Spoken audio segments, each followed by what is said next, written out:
Good afternoon, everyone, and thank you for being here. Thank you, Spark, for having us here for this talk. I'm very honored to have different kind of directors from different museums and cultural centers with us to discuss today about the relationship to these institutions, to their locality, the city, and also to the art market. Let's say the healthy relationship to the art market as we are here within their collections. I'm gonna present everyone. Of course, most of them are known in the way we're going to speak. So we have with us Stella Rollig, from the General Director from the Belvedere Museum. We have Imma Prieto, the Artistic Director or Director of Tàpies Foundation. Artistic is involved as well. We have Luca Pinto, Artistic Director of Macro in Rome, the Museum of Contemporary Art in Rome, and Alenka Gregorič, the Artistic Director of Cukrarna, which is a Kunsthalle sort of institution in Ljubljana. And as we did with previous talks, we're going to start by a small presentation of the particularities of the institution by each speaker, and then I would address one question to each, and I would invite you to interfere. If you have a very urgent question, even before we address here, we allow methectic participation, methexis, as they say in Greece, so you can raise your hand and say that you have something really urgent to say. We prefer that we keep it on that way. So, good afternoon, Stella, and we are yours with the Belvedere. Yes, good afternoon, and thank you, Marina, for having me here. We have been asked to introduce our respective institutions in the beginning, and I'll try to do that very short, to the point. So the Belvedere has a 250-year history as a museum. It was actually one of the first public institutions, public picture galleries in the whole world. Opened in 1780s, and the Belvedere complex today is one of the most visited sites of historic Vienna, which means that our audience consists of roughly 90% international and 10% local visitors at the Upper Belvedere, and overall 80-20, which is a blessing, because actually the Upper Belvedere last year has been the most visited art museum in Austria, but as you can imagine, a challenge that we have to face at the same time.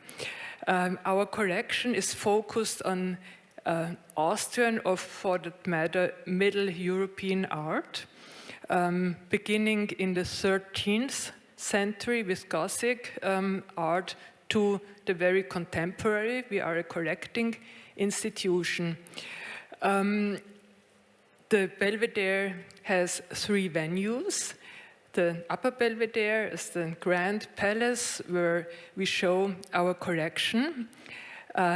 And at the heart of the collection, which I haven't mentioned yet, and which is part of the reason why so many visitors come from all over the world, is the collection of paintings by Gustav Klimt, most notably the Kiss. So Upper Belvedere is the Grand Palace, home of the collection. The Lower Belvedere, the Garden Palace, is the venue where we show temporary exhibits of mostly historic art from the medieval through the 20th century. Most recently, we opened a show on modernism in the Ukraine. And the third venue is Belvedere 21, a glass pavilion initially built or constructed in 1958 for the World Expo in Brussels. Back then, And now, I'll make it short, today it's the venue for presenting contemporary exhibitions from the 1960s until the very new.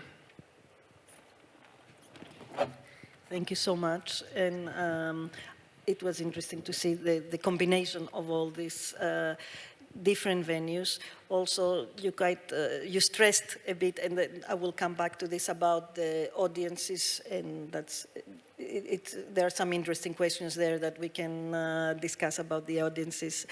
And I'm sure many people here have visited the venues already. So, good afternoon, Imma, and now we're going to Barcelona. Thank you, Marina, and thank you to Spark team to inviting me. Okay, so thinking in the title of this talk, Museums and Cities, I think that there are a lot of things to say about it. Even from my point of view, I mean, now, like Marina said, I'm the director of Tàpies Museum in Barcelona. I mean, a museum that is focused in a modern painter at the end. But I was, the 4 years before, I've been running the Museum of Contemporary Art in Palma de Mallorca, so in the Balearic Islands. And I think that from nowadays, museums have a clear social function. We are a service to citizens. So in somehow we need to think in their problems and how from our structures we can create spaces to develop critical thinking, knowledge, etc. Of course, from other dispositives. I mean, we would work with exhibitions, public programs, workshops, conferences, etc. Some of the topics are very well known from all of us. I think that in somehow most of the directors have in mind the same problems. I mean, migrations, queer, feminism, environment, etc. But the problem today is not only what. I think the problem is how. How we can face all these problems for the museums.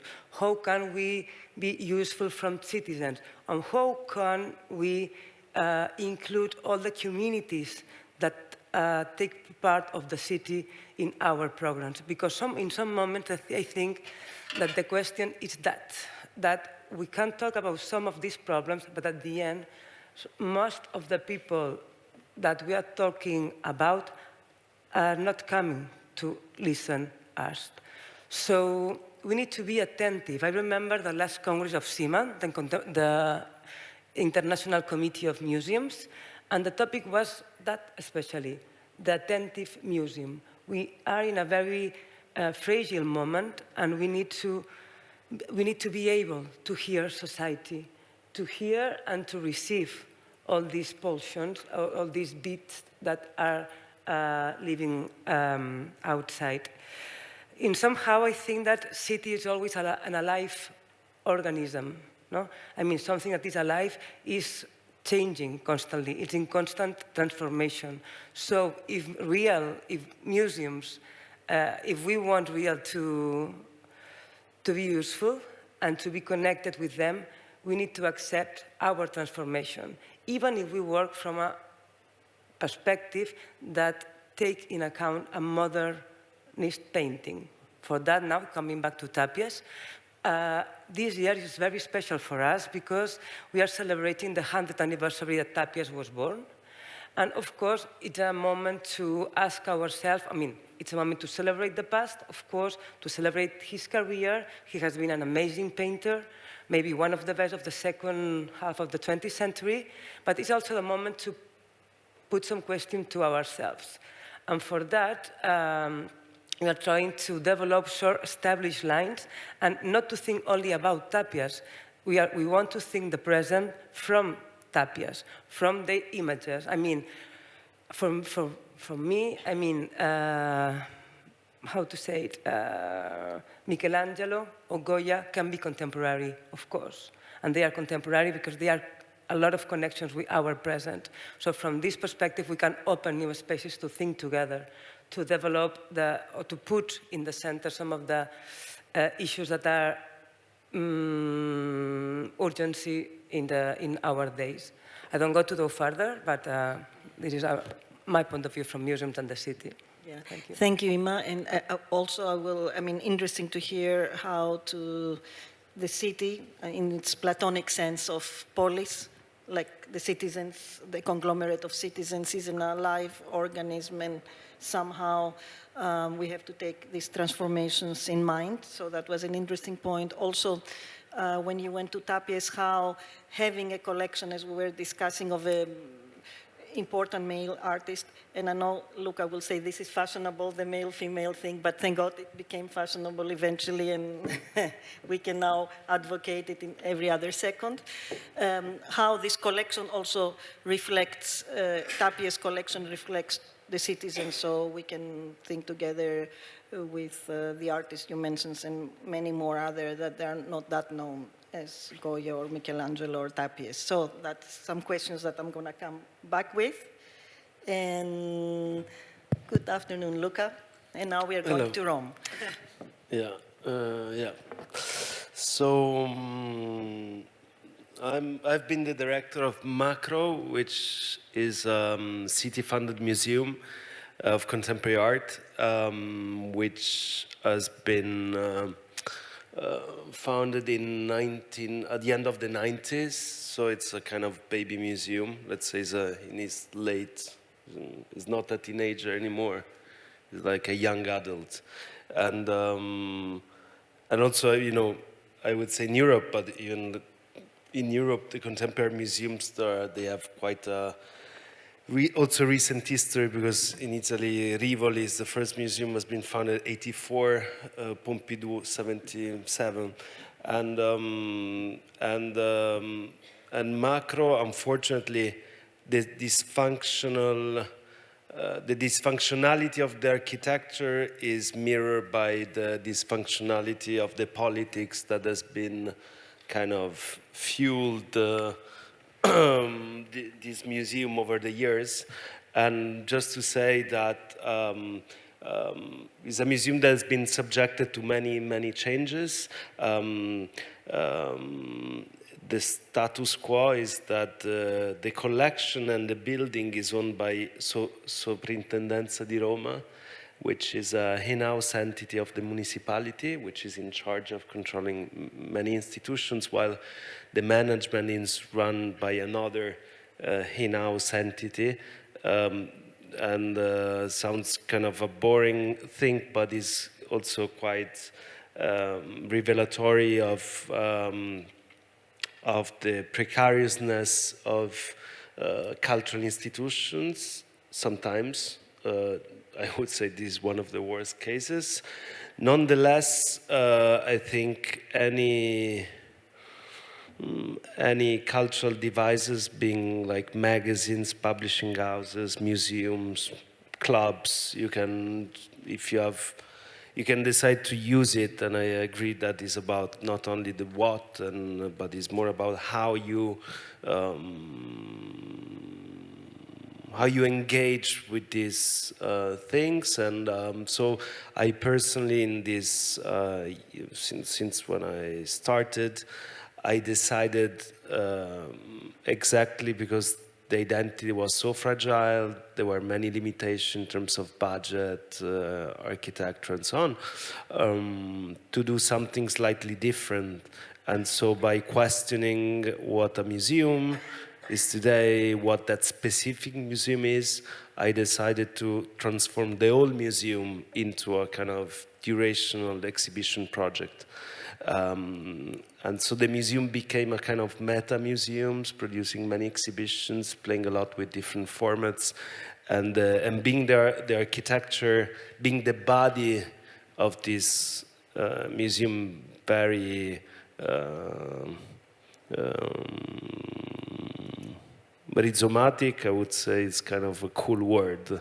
Dysfunction is a more kind of key to the point. I also imagine the museum as a magazine, as a physical magazine. So you have different rooms, each one corresponding to a different section of a magazine. Is a museum for free, as a collection that belongs to the Soprintendenza, which now has roughly 1,200 works. I would say 90% of Italian artists. that has been built also in a very kind of weird way. And but again, how to evaluate the cultural relevance of a collection is an interesting point. And also because, as with any cultural objects, things are changing from time to time. And yeah. Thank you, Luca, for amplifying the complexion of the how, and that's kind of interesting too. It was interesting to hear the kind of incorporation in the whole thinking of the dysfunctionality of building, state funding, or like structure, and also interesting to hear about the collection belonging to a funding to a body, a managerial body that it's not exactly part of the museum or something like that. So I will come back to this, and also how you keep up with this collection, and to all. But before that, we will go now to Ljubljana, to Alenka, and good afternoon, Alenka. So maybe now, from municipality to municipality managerial structure. So we're here to. Okay, thank you, Marina, and for the invitation into the Spark. Yeah, we are really baby museum. If we can call ourselves a museum, we are a Kunsthalle type of institution, but we are part of a bigger institution called Museum and Galleries of Ljubljana, which has a longer history.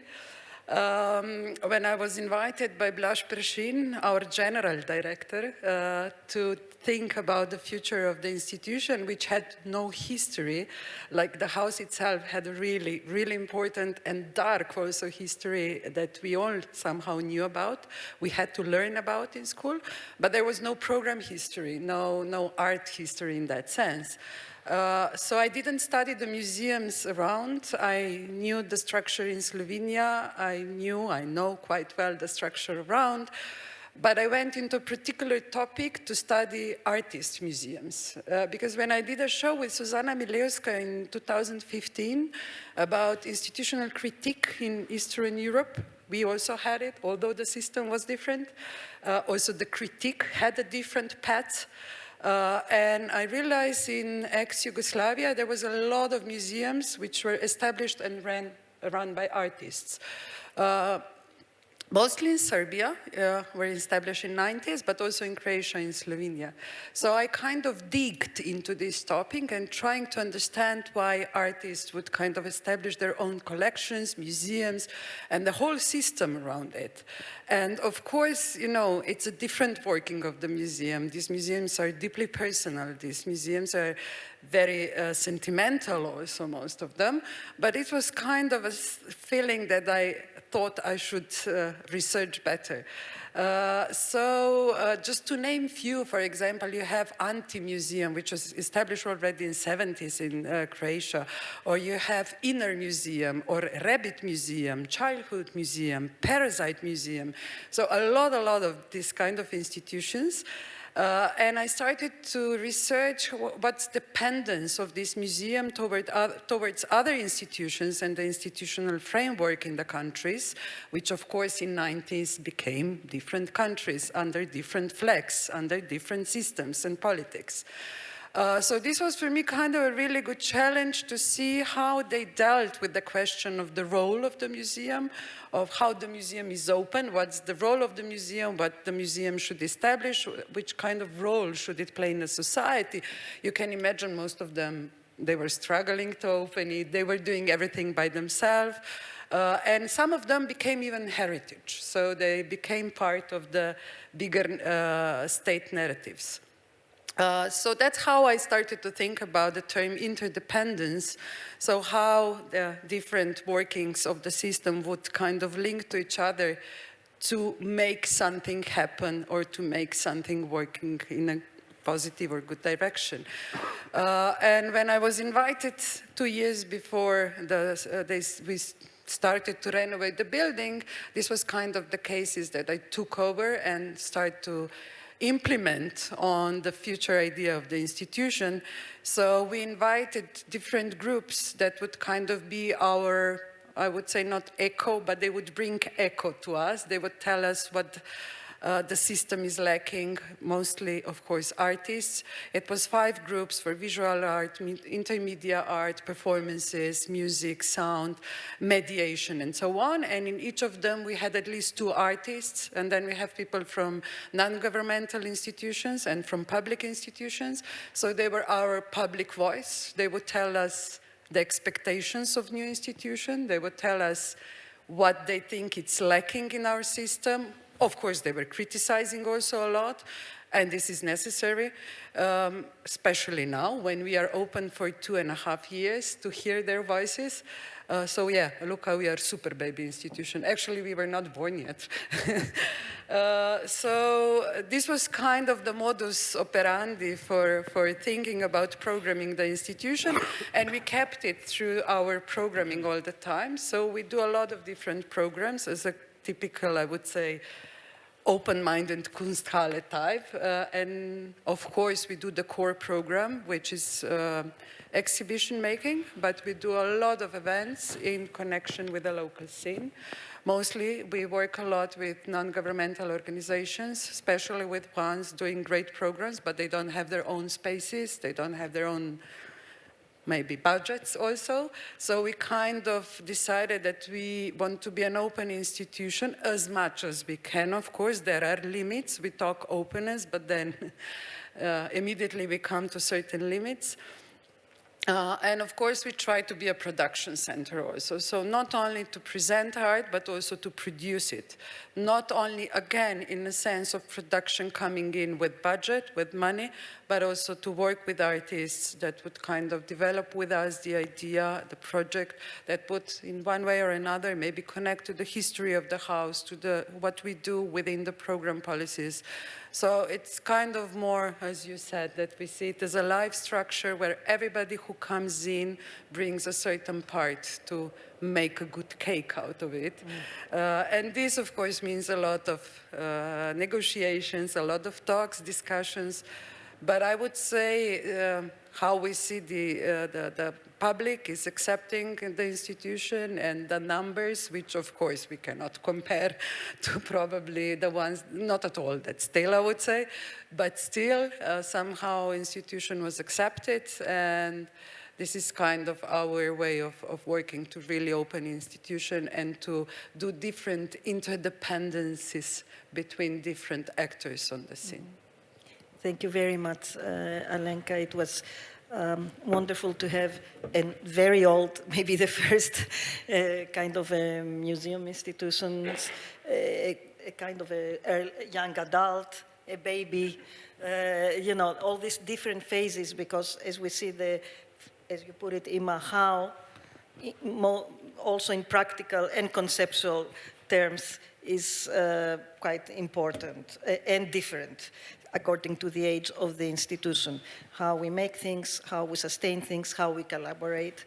It was interesting, it came to my mind when you were talking, because we had just previously going to the room, this is a museum, this is not a museum, and I thought, why does it make so much difference with me? And then I thought, okay, I come from a culture where museum means a temple where these female entities would gather momentarily to somehow provide a kind of inspiration to the people that they visited this temple.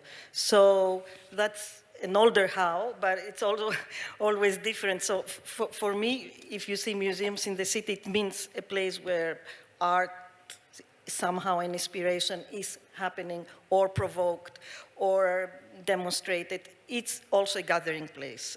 And I would start with the first question to Stella. I will go like that. I mean, we will ask this kind of house a little bit. You stressed quite a lot the audiences, and I understand that this is from one hand is because you have to cater the citizens and the people, that it's a public institution, as Imma said, but also very often as cultural workers, we find ourselves to, and you will help us a lot, this to give numbers. To make bigger numbers, to, like, success sometimes is, you know, cultural success is measured in numbers of people. So I don't know, what's your take on this? So probably in my first statement, I was focused on introducing just our institution with its history, its venues, etc.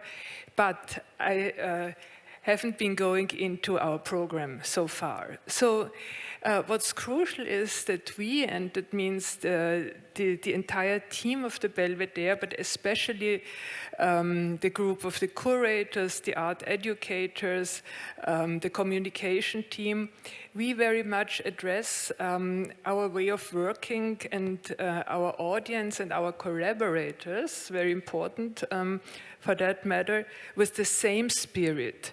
So it's not that we have one kind of programs for tourists and one kind for the young artists at Belvedere 21, but our claim is that we choose for ourselves a museum that matters. So we want Belvedere to be a museum that matters. So any visit there should enrich you and make you reflect our times, your own subject position within our times in political, social relations, etc. So to start with the contemporary space, with Belvedere 21, Belvedere 21 is definitely not this blockbuster place. It's in one sense relatively quiet, and in another sense immensely busy place. We are focused, of course, we have the exhibition program, and I mentioned the scope of exhibition starts with art from the 1960s to the contemporary. But what we mostly do is to collaborate with cultural producers, mostly again from Vienna, also on an international basis, of course, but on a daily and weekly and monthly basis, we collaborate with artists and cultural workers and producers. There's three chapters or of programs. It's the public program, it's the community outreach, the neighborhood forum, plus the programs at Brickle Kino. We have our own movie theater, and these programs mingle and intersect, and all these programs are done with collaborators. So there's rarely one program any week that's only curated by us, by one or more of our curators, but I would say 95% with, let's say, film collectives, neighborhood initiatives, you name it. And extending this spirit to the Belvedere, the upper Belvedere, I mean, all three is Belvedere, but upper Belvedere and lower Belvedere. For one, we very deeply reconsidered all our mediation programs and offerings that we offer at Upper Belvedere. So, and what you see when you come there, and we know very well that most of our visitors have maybe only an hour to come there, and it's part of the Vienna program. So still we want to give everyone something to take away, which connects to their own life. The challenge is that their lives, their daily life, might be situated in South Korea or in I don't know, in Sweden or anywhere in the world. And we have to offer everyone something to take away, and something in a way of challenging take away. So what we started to ask in the beginning, what can we tell that somebody who leaves the Belvedere would take and tell anybody else? Like, you know that, or did you ever think about that? And we situate the art that we show within its time and within the production condition and context of its time. So it's maybe less about art history, but about the history of society. And of course, we develop anytime new programs, like most recently, because we focus in exhibitions, but different programs on African diaspora. We introduced a new program, Turning the Page. We reread the Belvedere collection. The title is in the focus, Aspects of Blackness. And of course, we work with the Black community in Vienna and have developed specific programs there. And once every couple of weeks, we have a free Friday night, it's called, which addresses very focused the local audience. So all the programs are deliberately in German only, to invite the people of the neighborhood to come and enjoy free guided tours and free access. Thank you for this. It was very informative about the different kind of audiences, also relating in one of the communities of Vienna, and I hope that there are many other communities that, of course, I'm sure you're taking in consideration, even if it's not right now in the market, the number. Yes, no, I could go on and on. Yes, of course, I understand. Groups, I just wanted to, yeah. It's a very important community, but also, since we're talking also from an art fair, how, the wider African communities has become also kind of a subject and also like sort of material subject right now in our areas, and I hope this is something that we all consider in different ways. But that also brings us to Imma, and Imma, hearing also Stella, wanted to connect that when you said about the society and go a little bit to the collection, because I understand, of course, how this will be incorporated in the larger program. But as we were saying before, you are mainly dealing with the collection, and you have to enlarge, I guess, that is by an artist on a certain kind of period. And so how your society, our society, or from your point of view, will be incorporated to the collection of Tàpies Foundation. That's something. Okay, the first that we are doing, like I tried to explain before, is like this year, because of the 100th anniversary, we put some questions to ourselves, no? And we decided to divide the program into lines. Ephemeral, exhibitions included there, because at the end it's the stars and finish, it's the museum machine at the end, no? That brings us to this rhythm. And then another one that we call it like fixed in somehow. And we have created different structures. One of them is the Institute of the Critical Drifts. Okay, it's composed by 7-8 researchers from different profiles, from phenomenology, history, political, choreography, real different profiles. And we will be together in different sessions, intensive sessions. For example, one day, during all the day, from the morning until the evening, one day each 2-3 months, more or less. In between, we will share readings and also images, but always around Tàpies imaginary. I mean, this is working. We are working with the collection, but opening it. I mean, we're trying to create new interpretations, new narratives, because we need to do it. I mean, our gaze, it's not the same as 30 years ago. Even if the artists belong to this time, I always think that works of art go beyond the artist's volunteer. For that, we can connect with other times, you know? And we are agree with all these things. So some of these questions are related to the period that the work was made, and sometimes we are so close to understand all the meanings that are behind the work, but some of them are connected with our time. But I think that rethink the collections are important from different perspectives and from the present. This is one example. Other ones can be, we have created with the university a chair of art and thoughts, Antoni Tàpies, and from there also we are developing International Research Prize, for example. We know who will be the first, and she has accepted, but I cannot say it, not yet, because we will do it. We will publish it in 1 month. But also our goal or aim is to look for different researchers, very well known outside, of course, that are like, most of them have written books that we have in our libraries. And we invite them to put their gaze into the Tàpies imaginary, same that we are doing, no? And for me, that is working with the collections. Then to the question that how we can invite society, if we are working from nowadays, from the present, thinking, because we cannot forget it, they are with us, all these problematics, okay? We will find the ways to connect with them. And also, we will create open spaces, like a kind of,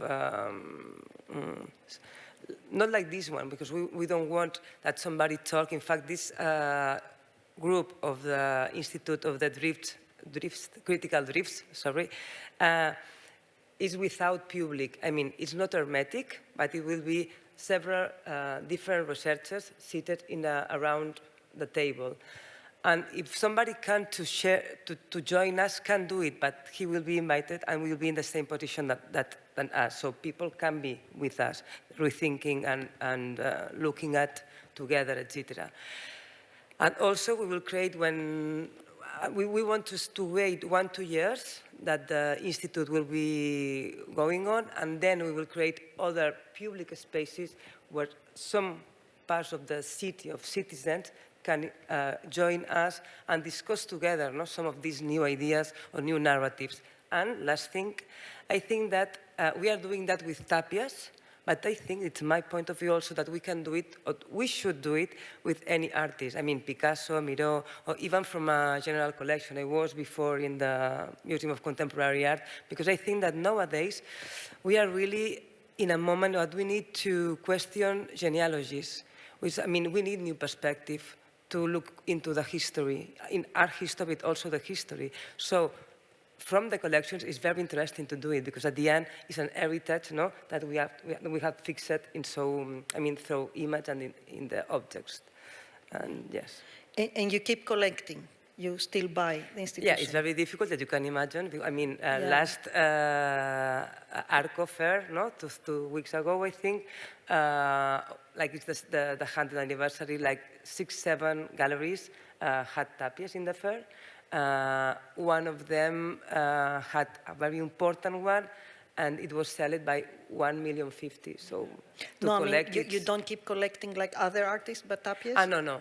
I mean, we have other artists, but you don't collect. They belong to Tàpies' private collection, like, you know, all so the great... the institution doesn't collect young... Others, no, only Tàpies. No. So that is actually interesting to hear, because I had the feeling that you are continuing the collection, and that brings me to the young adult, and also to a general question of how we sustain from now on, you know, I mean, I keep hearing different artists saying, yeah, I have to wait until I'm 90 to be rediscovered, or post-mortem, and all this. And like, you know, how these museums can somehow interfere.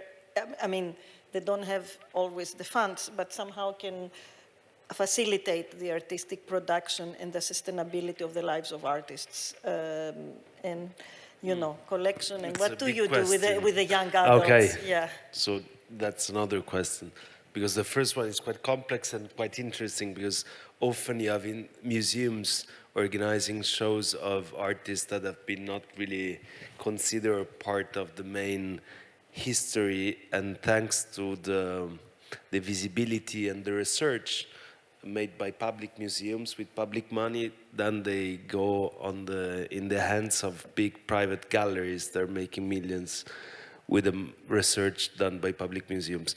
But going to the second question. But also vice versa.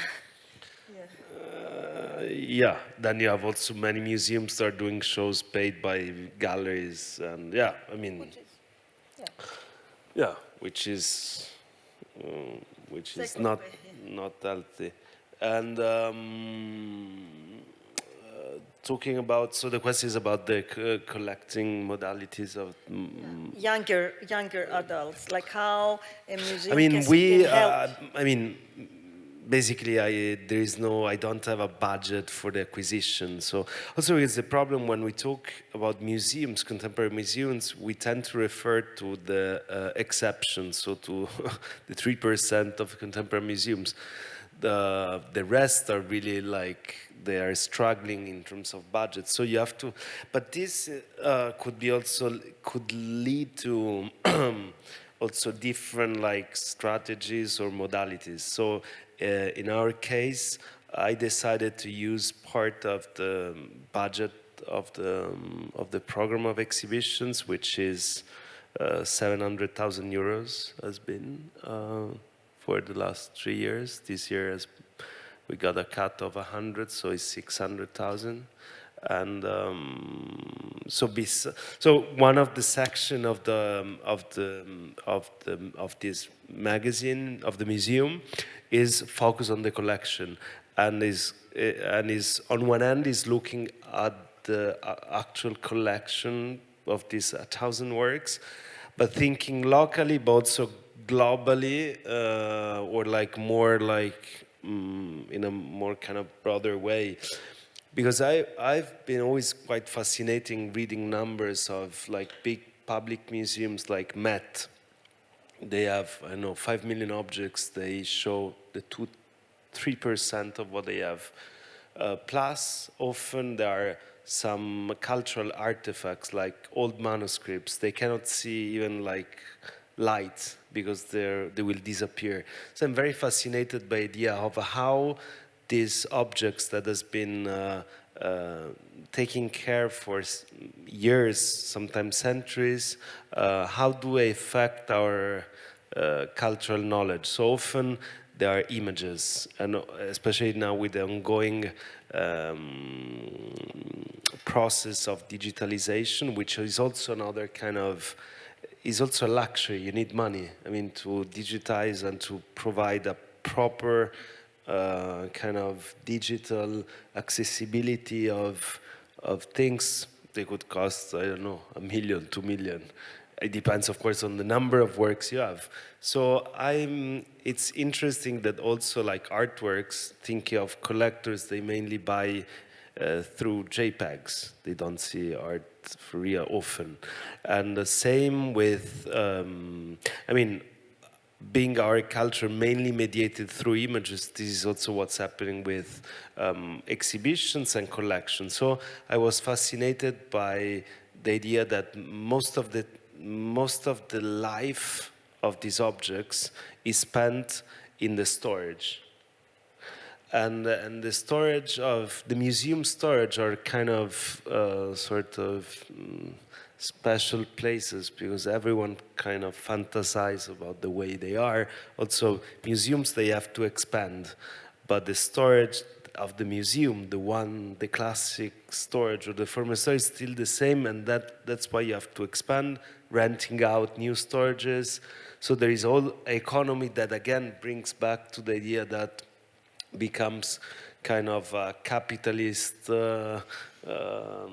thing. And so maybe also like the Boymans in Rotterdam that opened depot costed, I don't know how many millions to make, things. So this idea of accessibility, transparency, opacity is kind of quite interesting. Anyhow, so I commissioned a photographer to go down in the depot of the museum and to take photos of the storage with the works, and also to kind of show what are the conditions of these works, that is not always like the way, it's not the Rijks Academy where you have all the amazing wooden rackets with the amazing pace, not that. That's our fantasy, these are movies. And 5 museums, 10 museums, 20. The other thousands, they're like, it's a complete, the opposite kind of scenario. And so these images have been blown up, and they are like covering a big space, which is more or less 400 square meters. So you enter, and you are surrounded by kind of one-to-one scale images of the storage. So it's like really entering in that storage.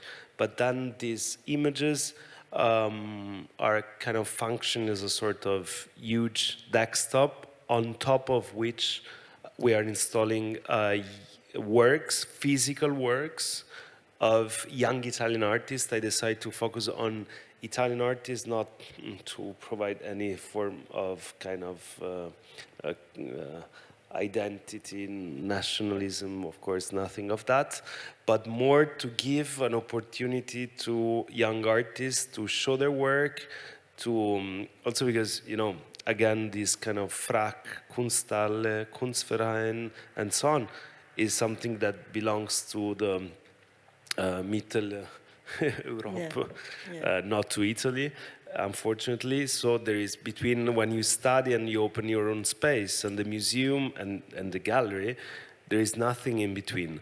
And so I'm giving like a symbolic fee to these artists. They can decide to provide an existing work or to use that money to make a new work.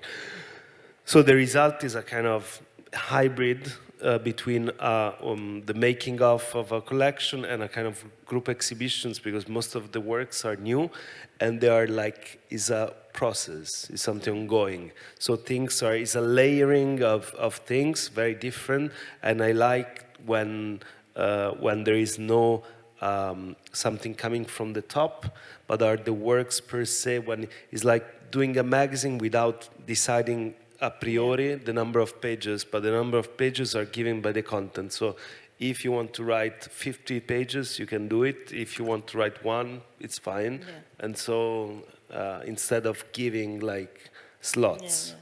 And so this is a possibility to, to kind of... I mean, I am coming from the publishing world. I understand what you mean, and it's a kind of a very interesting introspection to go to the vaults and bring them up in a formality of, you know, images. Of course, I understand from your saying that being a young adult within the time of radical capitalism, of course, is hard, because the question was also how to help. I mean, I don't like so much this word, how to assist, how to be by the side of artists that they have to work in the entertainment industry, cafes, bars, interrupt their work and survive from their own work.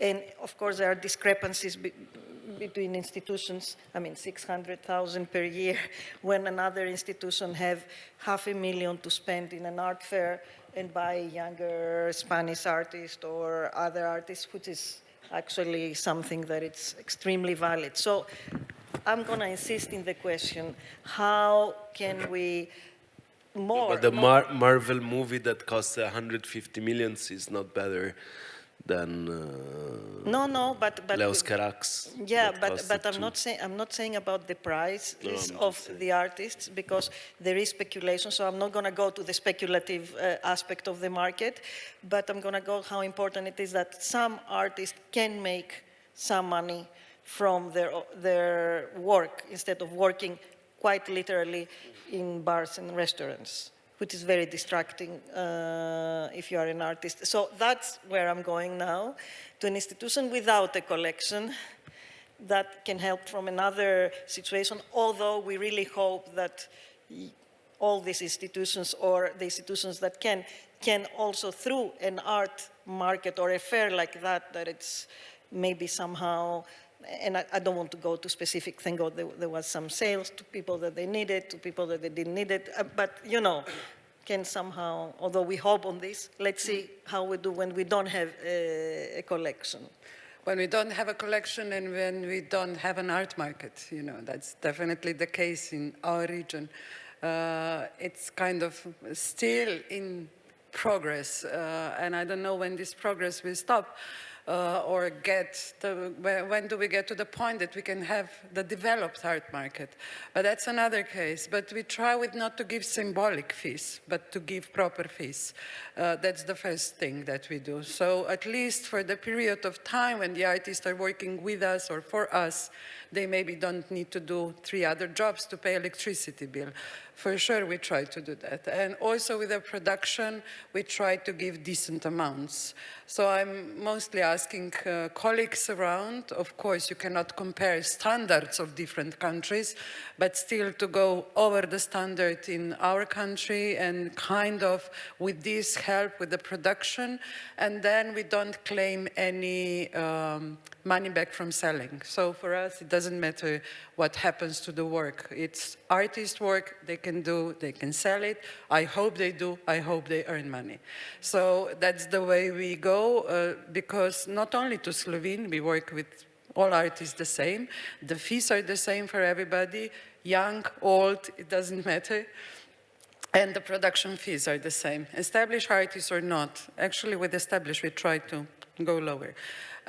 Because usually, you know, they understand, and then we invest this money in younger generation. So I try to kind of stick to this policy strictly, and with this help in a way, especially to local artists who don't have commercial galleries, most of them. They don't. If they have them outside, like here in Vienna, for example, or not even in Italy, but mostly, yeah, in Austria. And we have few galleries that would really work properly, in a sense, working for the artist, not for the profit. And that's something that we feel that as institution, and also museums are kind of trying to do the same. We have to stand behind, not only with buying, but also with helping them to produce art, and to maybe for a month or two not work in the bar or wherever they work. You know, they're doing different jobs to survive, because exhibition in a space without fee and without production doesn't pay electricity bill. Exactly. When there is not the state support as well. Well, I have to say, growing up with the legacy of the Agora, which is it was a fish market where democracy was being born, I don't have problems with the promiscuity of the art market, of any souk. I think this kind of exchanges should exist. Artwork should be sold or not. Of course, speculation is a problem, but that's different. I mean, there are also collectors, and I hope there will be more and more, that eventually, I mean, it was a recent case in Greece, they donated all their collection of extremely known works, like in the case of Dimitris Daskalopoulos, between 5 institutions, prioritizing, of course, a Greek institution, but also Tate and I think Chicago Museum and other museums, but we talk about like over 500 works, so when there is not the capacity to, that's also, and I hope private collectors and private individuals with a lot of money, they would keep collecting with the advice of museums and other institutions, so we keep up this young adults and older adults away from other kind of distractions. I think maybe if you agree, it's time to open up the discussion if there is any question, unless there is a pressing issue from your side. So thank you very much for being with us. And if there is any question, the only problem is it's quite dark, so I'm not sure if we're going to see the question coming from the audience. So raise your hand, and we'll bring the mic. Questions? There is a question by Marcos. So can somebody give him... there is no one in the floor, Teresa, or somebody to give him a mic?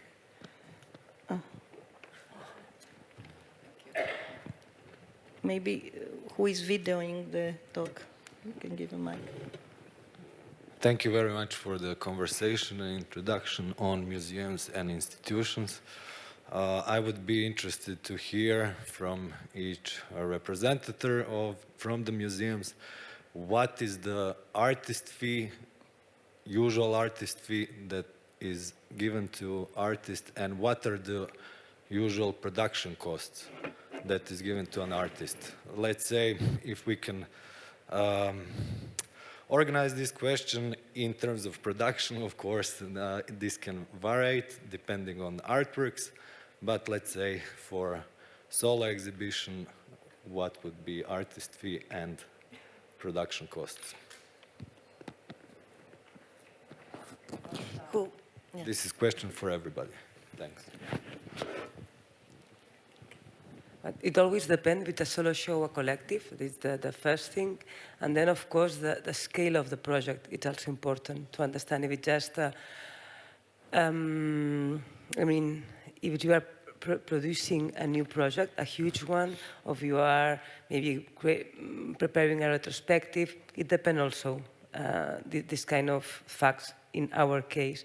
But in terms of fixed fees, normally, if you want an amount, we used to pay between 3,000 and 10,000. But like I tell you, it depends the scale of the project. This is for the production, you mean? No, fees. I'm talking about fees. Really? Oh, great. What we can hear from other museums, like... Actually, it's quite the same for the smaller, but it depends also on the space and yeah, because you know, if you have a show in 3 floors and then if you have one evening event, we cannot give the same fees, of course, but we also have the lowest one is 2,000 and the highest is 8,000. Most of them are between 3 and 8. So that would be fees that we do for solo presentation. For group presentations, we have different fees. It depends on also engagement. Is it like that you just take a work and just show it, or the work is redeveloped, recreated, or blah, blah. So it's always also a negotiation. And also, of course, it depends on the number. If you have like 30 artists, then the fee has to go lower because everybody should get it. So we always explain in advance also to artists in the group show how we are dividing the money. And also we always introduce the budget to the artists so they know how much we spend for what. It's kind of really open that we want to kind of play open cards, that you know how much it goes for production, how much for maintenance, how much for guards who are keeping the exhibition open, how much for catalogs. So it's kind of really open structure so they understand the percentage also of their fee and the production later. Stella or Luca, you want to add something? We paid from like, it depends on the space, on the scale, from 2,000-3,000 to 5,000-6,000. And also for group shows, it depends if they're like new production. And of course, things are changing a bit, but that's the fee are changing compared like also to the type of exhibitions, because we give like a fee even if there is no new production. But of course, with new production, sometimes as a museum, we could invest a lot of money. And then, of course, sometimes with a new production, especially, we work a lot with grants instead of working with galleries. So we tend to use that money also to give higher fees.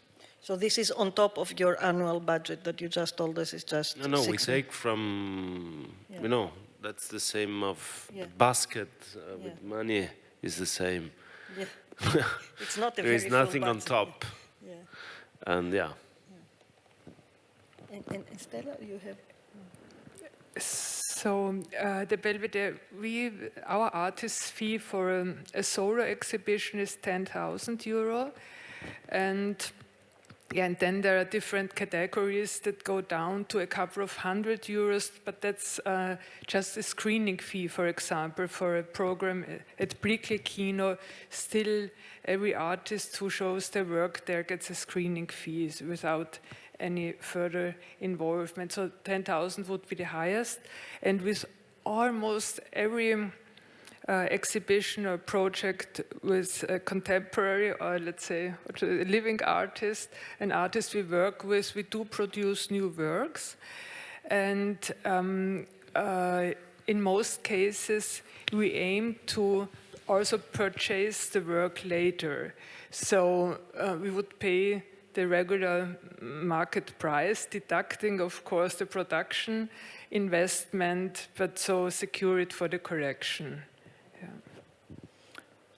I think this was quite informative. Any other question? I see no other question coming. Any other remarks from your side? No? Thank you so much for being here with us. Thank you so much for spending your afternoon with us and for sharing all this information. And, you know, you're very welcome to scrutinize the fair in the different positions.